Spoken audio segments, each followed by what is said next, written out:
Ora, é com muita alegria que vejo a participar nestas jornadas nacionais de catequistas um número tão significativo de catequistas de todo o nosso país. Estão todas as dioceses representadas, umas com mais gente, outras com menos, mas estamos todos. E é com alegria que nós vemos a catequese como uma das principais ações pastorais da nossa Igreja, do modo como ela se organiza e o modo como está presente nas dioceses, nas paróquias. E é com alegria que eu também hoje faço convosco esta reflexão. Não tenho PowerPoint, o mais que posso prometer é, nos próximos dias, ter uma dúzia de slides, diapositivos, para pormos no site do Educris, para depois poderem ter acesso. Mas a vida de um bispo é meio complicada e, portanto, não tive tempo de andar com PowerPoints. E ontem, depois de ter terminado a conferência esta semana, não a encontrava no computador. Ainda pensei que teria de vir com alguns apontamentos. Tenho-a na cabeça, como é evidente, mas pronto. Ora, vamos tentar, são 10h30, aí por volta das 11h20, 11h15, estar pronto. Senão, também me mandais calar e eu calo-me. Sou obediente. Eu sou obediente. Olhem, o tema é a catequese, primeiro anúncio na família e na comunidade cristã. E eu pensei desenvolver um pouco a conferência nesta perspectiva. Primeiro, qual foi a importância da família, da casa, no ministério de Jesus? O segundo aspecto, qual foi a importância da casa e da família nos Atos dos Apóstolos, na Igreja nascente? Depois, gostaria de vos falar um bocadinho sobre o primeiro anúncio. E, no final, o que é que a relação entre evangelização e caridade, isto é, o que é que o primeiro anúncio, o encontro com Jesus, provocou nas primeiras gerações de cristãos? É este o esquema da conferência e penso que nos poderá ajudar a ver esta relação entre primeiro anúncio na família, nas nossas famílias hoje e nas nossas comunidades cristãs. Quanto ao primeiro ponto, a família, a casa na vida de Jesus, escolhi 3 momentos que são conhecidos de todos, mas que são significativos. O primeiro foi Jesus na casa de São Pedro. Estão a imaginar o episódio, logo no início da vida pública. Jesus vai à sinagoga de Cafarnaum e depois, nesse dia, é logo no início de São Marcos, no primeiro capítulo. Depois de ter anunciado o reino, com aquelas primeiras palavras, o reino está no meio de vós, convertei-vos e acreditai no Evangelho, Jesus vai à casa de Pedro. E quem é que a encontra doente? A sogra. Parece que foi o primeiro milagre que Jesus fez, foi curar uma sogra. O que é bom. O que é bom. Mas reparei, há aqui um pormenor muito interessante. Jesus tinha-se apresentado como Salvador. Com ele tinha chegado a libertação. O reino de Deus está próximo. Convertei-vos, acreditai no Evangelho, na Boa Nova. E quando chega à casa, encontra a sogra de Pedro doente. Não se diz qual é a doença. Só se diz que está doente. Porquê? Porque aqui o importante não é saber se a doença é esta ou aquela. Aqui o importante é saber que a salvação tinha chegado àquela família. Que a salvação tinha chegado àquela casa. E então, Jesus cura na tarde desse dia, depois o Evangelho narra qual foi um dia de atividade de Jesus. Ele cura também uma série de doentes que lhe apresentam nessa tarde. E ao longo do Evangelho vamos ver que mais vezes Jesus vai à casa de Pedro. A casa de Pedro era como que, eu ia dizer, um polo onde Jesus se refugiava na missão de anunciar o Evangelho. O outro episódio é também em São Marcos, a casa de Mateus. Conhecemos o texto, Jesus passa ao longo do mar da Galileia, chama os primeiros discípulos, André, Pedro, Tiago e João, que estão o Tiago e João estão a consertar as redes com o Pai. Jesus chama e eles seguem-no. E farei de vós pescadores de homens, que é um dos temas iniciais do ser catequista. Lembram ou não? Quem já percorreu esse itinerário sabe que é logo no início. Então, o que é que aconteceu? Mais à frente vê Mateus sentado no posto de cobrança. E o que é que acontece? Jesus, ele convida-o para a sua casa. Ele, Mateus, convida-o para a sua casa. Porque no encontro com Jesus começa uma vida nova. E ele quer que essa vida nova chegue também à sua família. A casa de Mateus foi, com Jesus sentado à mesa, o lugar de encontro com pecadores e cobradores de impostos. Continua a missão. Convertei-vos, acreditai no Evangelho. Este Evangelho, esta boa nova, chegou a todos. Chegou também aos pecadores, aos publicanos. Através de quem? De Jesus, numa casa, de uma família. O outro episódio também é de São João, é conhecido de todos. É a ressurreição de Lázaro, mas não é esse o milagre que eu quero referir, mas são as relações pessoais que Jesus tinha com aquela família. É muito interessante alguns dos elementos deste capítulo 11 de São João. O primeiro é o amigo, diz o Evangelho, o amigo de Jesus está doente, está enfermo. Reparai que há aqui uma relação de intimidade familiar, de amizade com aquela família. O relato começa com a apresentação das personagens. As irmãs eram mais conhecidas que o próprio Lázaro. As irmãs, lembram aquele episódio de Marta e Maria, Marta atarefada a fazerem, portanto, a preparar as coisas da casa para receber os hóspedes, e Maria sentada aos pés de Jesus a ouvir o que ele dizia. É a primeira vez que neste texto se identifica esta família com os 3 nomes das pessoas que a compõem. O que os une é a amizade. Pelo que, estando Lázaro doente, elas, as irmãs, não precisam que Jesus o cure. Basta comunicar que o amigo está doente. É muito interessante este pormenor. Elas não pedem a Jesus que vá curar o irmão. Elas comunicam a Jesus que o irmão está doente. Estão a ver aqui a relação que é diferente ou não? Uma relação de família. E esta amizade e a fé que mais tarde Marta professa, quando Jesus vai para casa, Marta sai ao encontro, e aquele texto que já ouviram muitas vezes, sobretudo, que é muito proclamado na celebração dos defuntos, das exéquias cristãs, eu sou a ressurreição e a vida, Marta, se tu que estivesses aqui, o meu irmão não teria morrido, mas eu sei, este texto que é aqui, que se insere.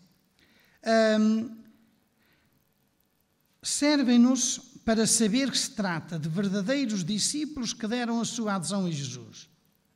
Um discípulo não tem como fim a morte, mas sim o chamamento a participar da glória de Deus.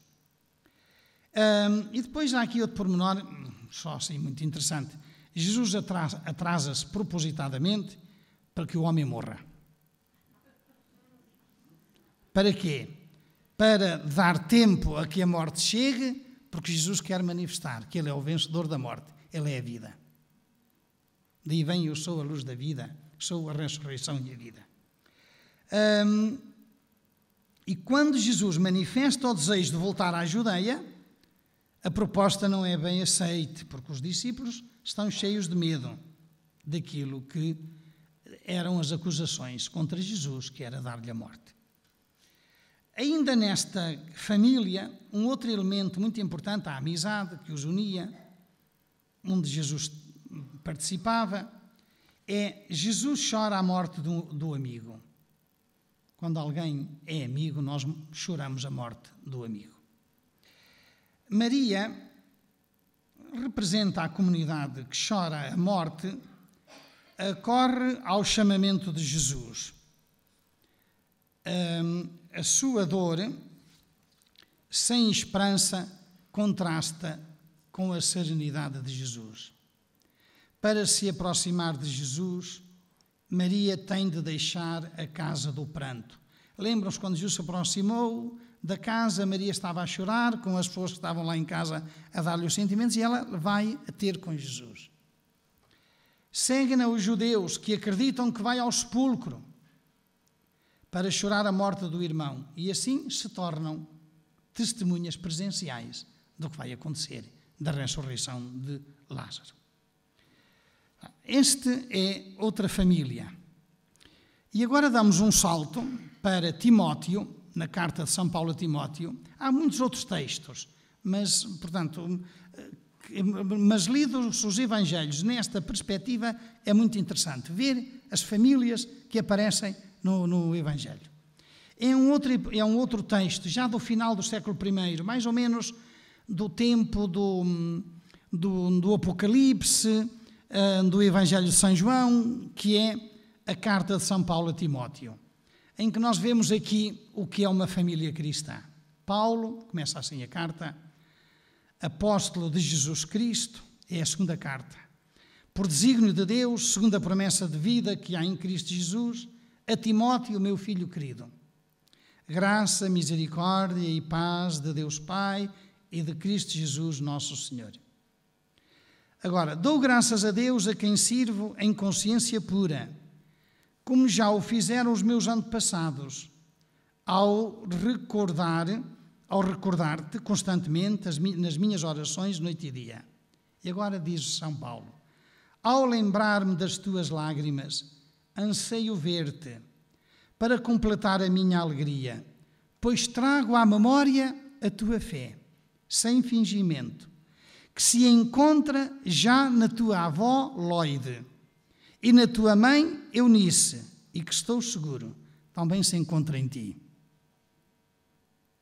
São Paulo escreve a Timóteo e nele lembra, faz memória da fé de quem?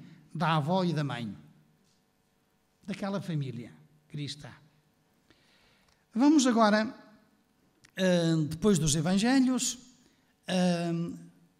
chegar aos Atos dos Apóstolos. E isto porque é que nós chegamos aos Atos dos Apóstolos? Porque a evangelização dos Atos é bastante paradigma, inspiração para aquilo que nós hoje queremos realizar, o anúncio do Evangelho. A conversão ao judaísmo e ao cristianismo, ser judeu, ser cristão, têm uma coisa em comum, que é a adesão a um Deus único, que excluía todos os outros cultos. E sabemos, no Antigo Testamento, sempre o dilema que existia: prestar culto ao verdadeiro Deus, o Deus de Javé, e também prestar culto aos deuses pagãos. E todo o Antigo Testamento está muito neste dilema. mas diferenciavam-se no processo e na finalidade. No processo de adesão e a finalidade com a qual aderiam a Deus. Enquanto no judaísmo os não-judeus, que eram os prosélitos, os que vinham do paganismo, não chegavam a integrar-se plenamente no povo eleito, no cristianismo dava-se a incorporação plena na comunidade dos crentes, independentemente de terem sido judeus ou terem sido pagãos.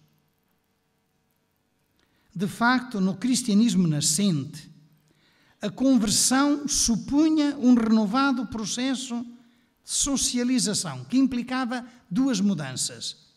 Ruptura em relação ao anterior, às formas de piedade anteriores, e a integração num novo grupo de referência, que era a comunidade, que era a família.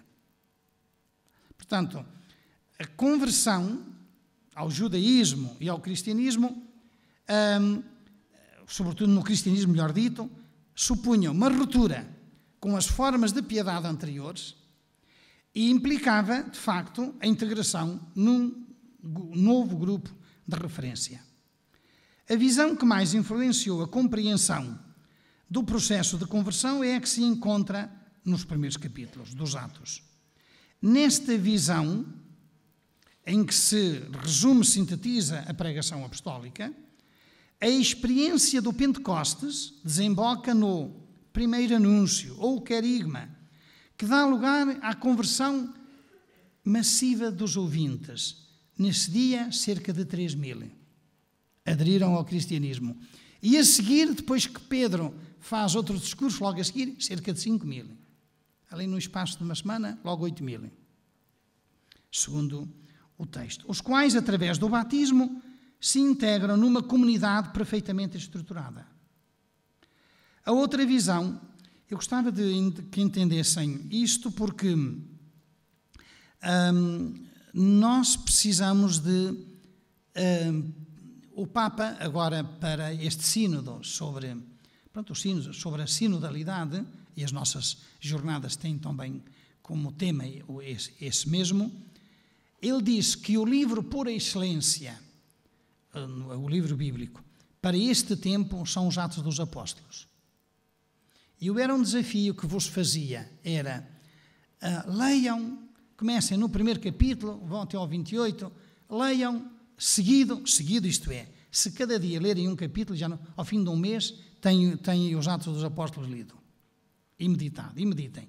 Porque é aí que nós vamos perceber o dinamismo da primeira comunidade cristã, o dinamismo da conversão, o dinamismo do anúncio do Evangelho, como eles o fizeram, numa situação muito idêntica à nossa. Muito idêntica. Um secularismo enorme, uma secularização muito grande. É preciso distinguir as duas coisas. Secularismo eram aqueles que atacavam. A secularização é a autonomia justa da ordem temporal em relação, portanto, à vida espiritual. E nós percebemos também o paganismo que estava estendido, os costumes que não tinham nada a ver com o Evangelho, e nós percebemos nos Atos uma situação muito idêntica à nossa de hoje. E nós devemos perguntar-nos, eles foram capazes, a começar de um punhado de discípulos, de transformar aquela sociedade, transformar, portanto, toda a vida de muitas pessoas. E a gente pergunta-se, e nós, se o Espírito Santo é o mesmo, não teremos nós também a mesma capacidade? O que é que nos falta? O que é que nos falta? E, de facto, nas cartas de Paulo, que se baseia nas vivências pessoais, aquilo que eu vos dizia na segunda carta a Timóteo, encontramos, sobretudo nas saudações de despedida com que terminam as cartas, outra visão da família e das relações pessoais. Nesta visão, o que mais sobressai é a intensa atividade de contactos pessoais. Normalmente, relacionam-se com pessoas concretas ou pequenos grupos. À volta do apóstolo Paulo, descobre-se uma rede de relações pessoais, cujo núcleo central é a fraternidade apostólica, onde a família tem um lugar muito importante. Nesta rede de relações desempenham um papel muito importante as casas, onde se reúnem os diferentes grupos, as tais igrejas domésticas, pois não só oferecem um ponto de encontro, mas também apoio efetivo para aceder a novas redes sociais e para as deslocações dos itinerantes. Esta semana, na segunda-feira, num arciprestado lá da minha diocese, tivemos um encontro arciprestal para começar o sínodo naquele arciprestado. Começar, isto é, para desenvolver o itinerário sinodal. E eu dizia que aos delegados das paróquias que é necessário constituir grupos. E qual foi a objeção que logo uma senhora colocou? Senhor Bispo, estão aqui os nossos padres, e estavam todos, também não são muitos, era bom que eles ao domingo falassem que... Não, e eu disse-lhes, mas este não pode ser o método. O método tem de ser a senhora na sua rua chamar 9 ou 10. Porque se o senhor padre fala da igreja, do altar para baixo, são sempre os mesmos. Mas se ela convidar as amigas e depois disse-lhe, e no final bebam um chazinho. Mas se chamarem por ruas, são capazes de ver, e a experiência de outro padre que estava lá, há 3 anos, conseguiu, porque a pandemia depois também estragou tudo, conseguiu, ele próprio, em 3 paróquias, formar cerca de 10 grupos em cada paróquia.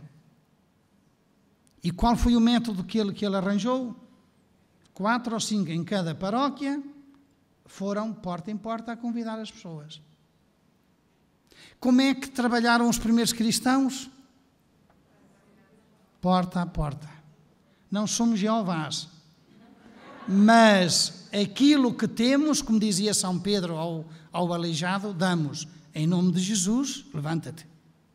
Não apenas o levantar-se fisicamente porque está coxo ou cego, ou seja, qual for a doença, naquele caso era coxo, mas nós temos também, em nome de Jesus, do ponto de vista de libertação pessoal, levanta-te e anda, caminha.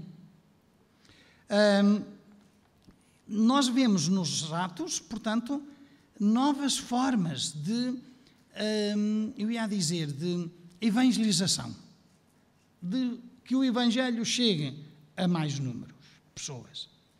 Até ao século IV, a casa ou a família era um espaço físico e âmbito social que proporcionou ao cristianismo um lugar de encontro e uma plataforma de evangelização. Reparai, logo a seguir à vinda do Espírito Santo e o primeiro discurso de Pedro, reparem o que diz os Atos. Só vou sublinhar 2 ou 3 textos.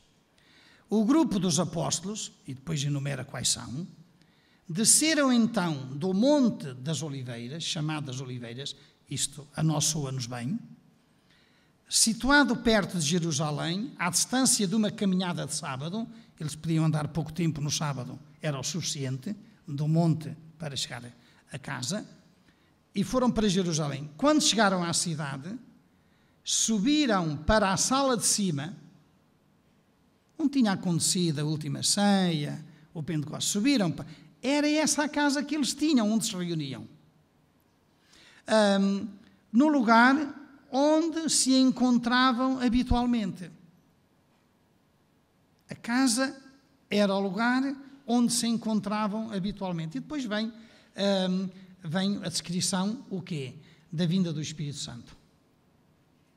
E já que falamos nessa descida do Espírito Santo, só um pormenor, se houver aqui pintores ou pintoras, quando pintarem a cena dos atos da vinda do Espírito Santo, não ponham só Nossa Senhora e os 12 apóstolos. Reparem o texto. Estavam todos unidos no mesmo sentimento. Entregavam-se assiduamente à oração. Com algumas mulheres, entre as quais Maria, mãe de Jesus, e com outros discípulos.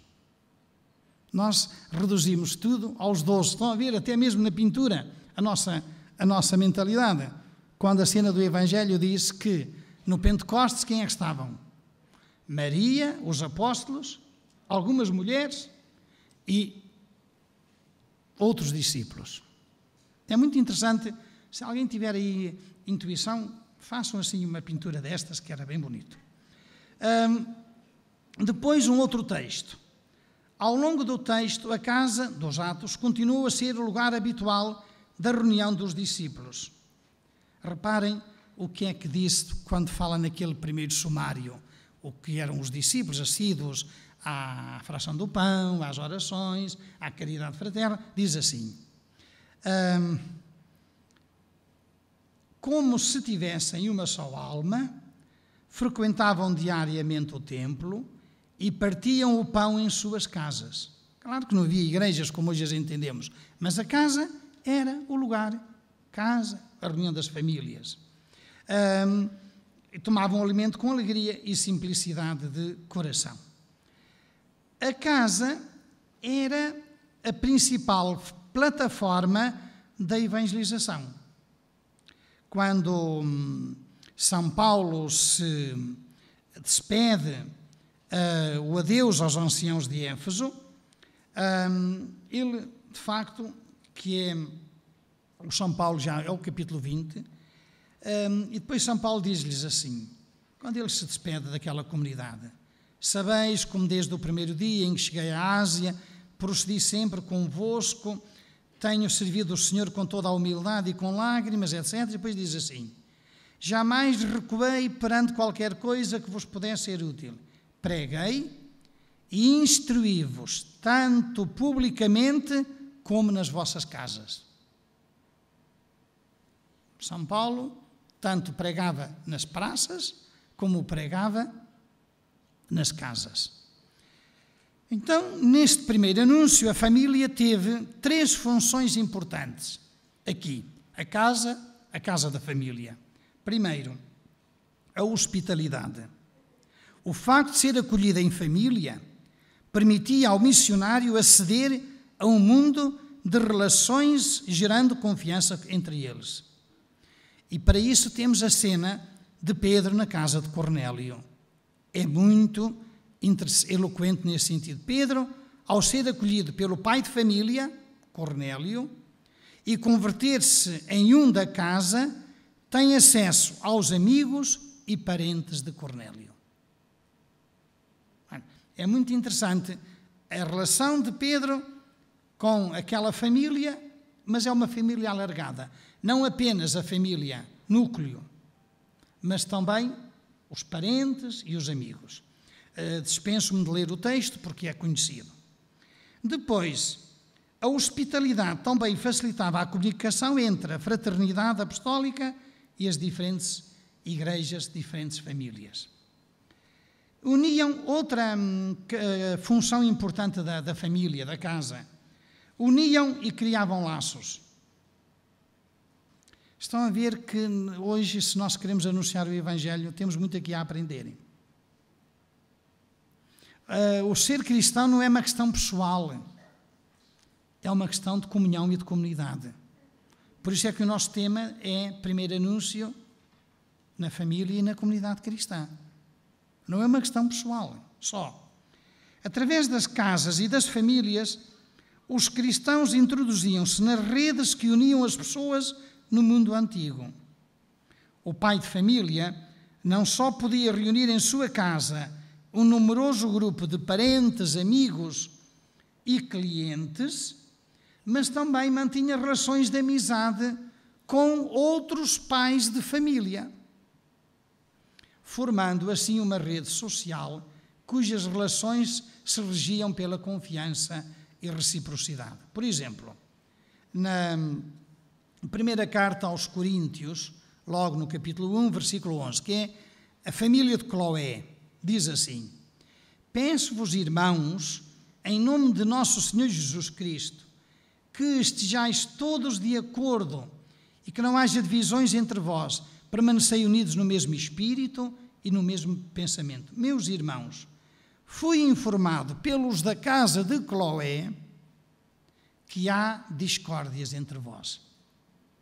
Fui informado por aquela família, daqueles que se reúnem naquela família, que há discórdias. E depois é quando vem aquele texto, uns dizem que sou de Apolo, outros que sou de Paulo, outros que sou de Pedro, enfim. Tinha relações com Éfeso, onde Paulo se encontrava, e pede aos romanos que recebam Febe, diaconisa na igreja de Cêncreas, porque era portadora da carta aos romanos. Através da igreja doméstica de Cêncreas, Paulo teve acesso às igrejas domésticas de Roma. Através de uma igreja, de um conjunto de cristãos que se reuniam numa casa, numa família, através de uma diaconisa dessa família, Paulo escreve a carta aos romanos para as comunidades de Roma. A casa, a família, é também um espaço de encontro pessoal. Estão a ver como é que isto nos pode ajudar na nossa evangelização. Se a nossa evangelização fosse muito baseada na hospitalidade, neste criar laços uns com os outros e também neste encontro pessoal de uns com os outros, seria diferente o anúncio do Evangelho hoje. Seria muito diferente. A possibilidade de estabelecer relações pessoais com motivo de uma visita ou de um convite oferecia sempre uma ocasião para o acolhimento e apoio. Uma oportunidade para mostrar um estilo de vida em que cada um estava pendente das necessidades dos outros e se acolhiam os que vinham de fora. E temos aqui um texto lindo do capítulo 12 de São Paulo.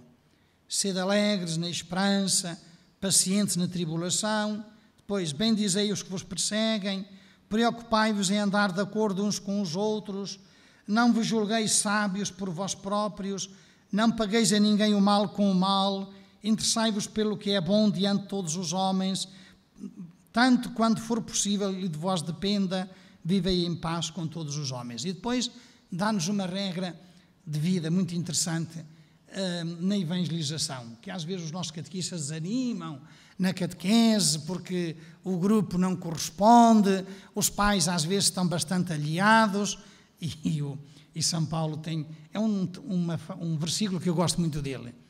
Não te deixes vencer pelo mal, mas vence o mal com o bem. Ouviram, senhores catequistas? Não vos deixeis vencer pelo mal, mas vencei o mal com o bem. É o versículo 21 do capítulo 12 de São Paulo aos Romanos.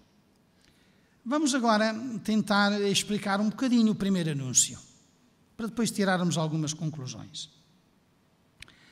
No processo de crescimento na fé, há uma fase fundamental, que é aquela em que se lançam os alicerces da vida cristã e que condiciona, portanto, o edifício futuro da vida de fé, que é a iniciação cristã.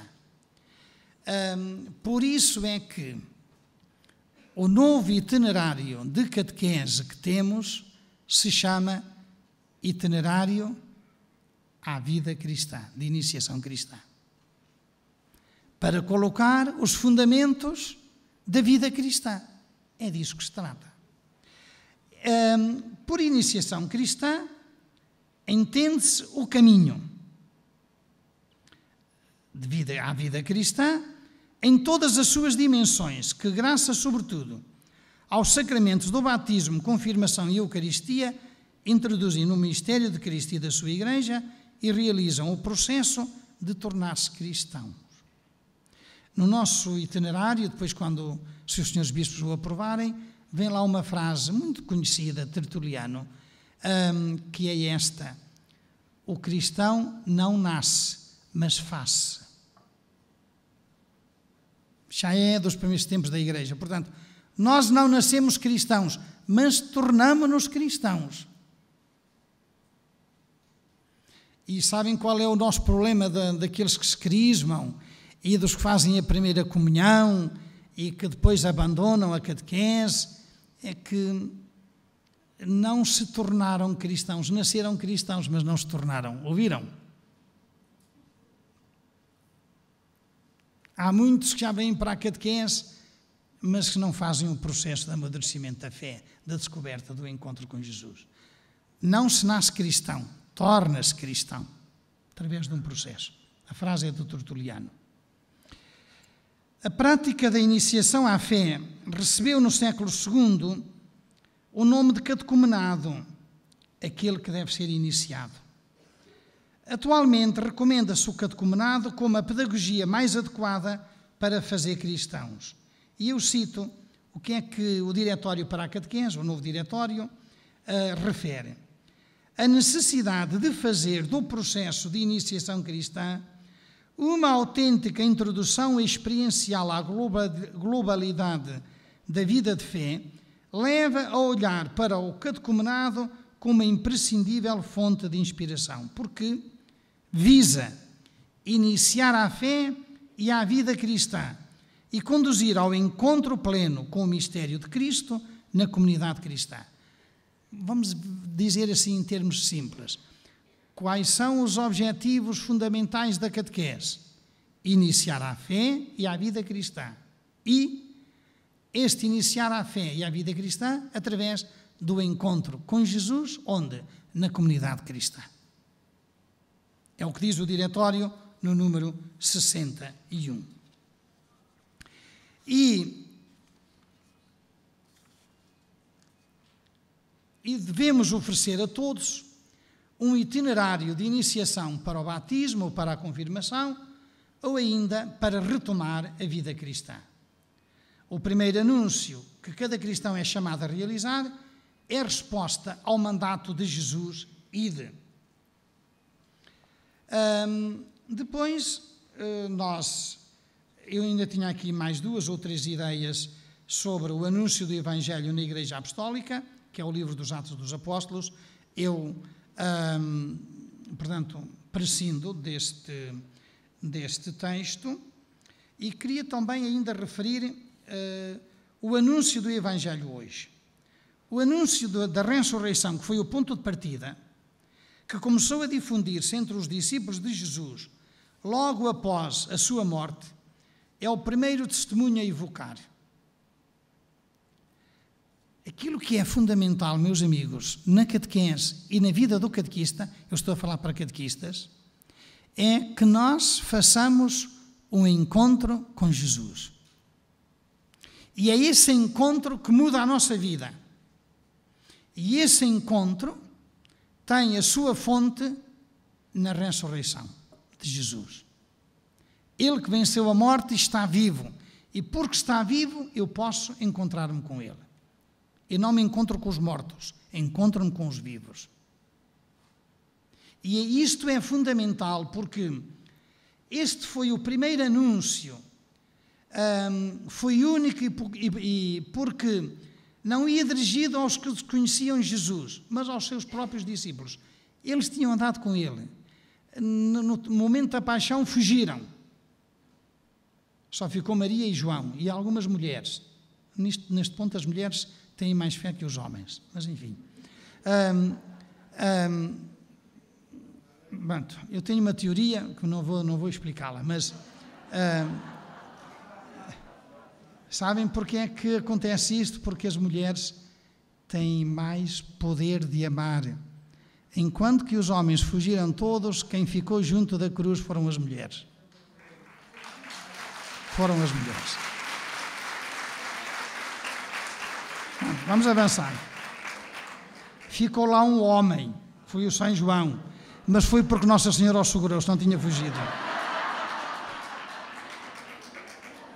A crucifixão não era uma morte qualquer, mas era uma forma de execução reservada aos criminosos. E isto fez que aquela gente entrasse em crise.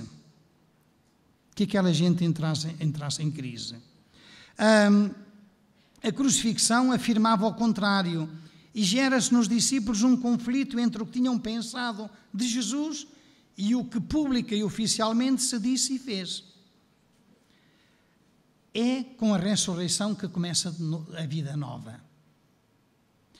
Tanto a afirmação de Maria Madalena como a dos discípulos, vimos o Senhor, pressupõem o reconhecimento de que Jesus havia sido constituído Senhor pela ressurreição, expressando assim uma convicção de fé.